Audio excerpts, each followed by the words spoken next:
دیمن کوچا میلیونیا کردن عراق نال سال 1990 که و سراگرتنج بو بدزوینانا نانی و پیتوین جیاره. نهاجی 3 سال سردروزبونا قواره هرما کردستان حکومت خمالی در بازد بن. و سراگرتنج بو غاز و پانزین و خدمتگزارین دست بکید برده آمن.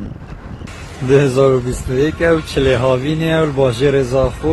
ازدحام غازی اخ ملت کرد. تنانتش بو دنگدان تلبجارتنان جیده هر پیتوی بسرایه. اگر تو حوالاتی هرما کردستان بی اوه پیتویه توی بین فره بی. اوش بو بدزوینان و هر تشتاکی خود چند ساده جی بید ده سرای گیری. راستی همیتش سرانه یعنی همیتش عمری ما خرب سرای و جو حتی نوکه اول 30 سال نسبتی مبخو از گله کی چوی ما سرا بگیرش سرا پانزینه سرا غازه سرا گازه سرا یعنی همیتش تید بینه سرا و جا کنگی بدماهی بین ام نزانید کنگی بدماهی کن همه هر بیشتر ده چه بید ایشالا چه بید ام جلیویه چه بید اول 30 سال چون ده چه بید ایشالا یعنی ام قیران چاره سر کن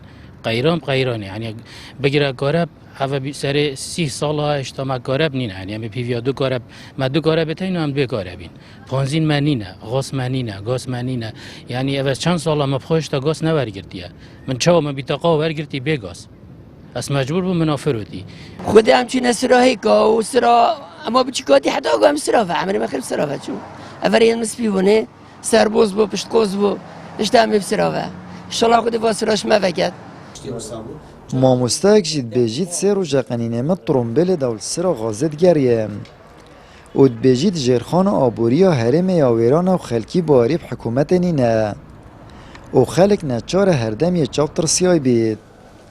اجبر کدینینت هر خولک که دا کشه یک یان قیرانک درست ببید. جاری قصیریه عیبداریه حکومت اگ بیتن جیوی 30 سال بیتن حتی افروکه اسوک و ماموسته و روشنموان ات پشتا سارامه دا 3 روز قنین الدیف خوب گرینم اس نظانم کالکیری بدون مسیرای تشتش همیا کو قصیری اپنافجاوت وی دست حالاتا دام پیتانی بخلل و فشلت خوناکتن بو نمونه بین خللکا تکنیکی کنگی خلالکا تکنیکی پشتی 30 سال و حکمرانی جرخانه آبوری همه هر چنده دو ابد بحث بنای تشته که هو ساینین اکوبون من الهرم کردستان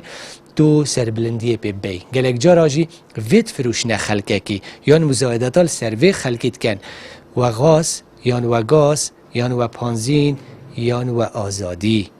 ما آزادی جید وید و ما مافت خوید سرکی جید وین که اوه همه هر امنا بیجین که اوه مافه اوه مدویتن یعنی تا ویتن اوه دیوی خدمت خلکی کی و تو چه من اتاجل خلکی ناکی اتماوی 3 سالن بوری دا دستالات هرما کردستان مجیل آواکینا بریک و پروژه و کمپانین خوین حزبی و کسی اوجبلی دریشمن بری قدار و سوزن والا هیچ کار و خدمتکش بو حوالاتیان نکریه نهاجید سال 2021 که داشت بو هر تشتکی پیتوی حوالاتی چندین دمجمه راب کویت سرایه آمد بریفکانی کنال اسمانی پیام دهوک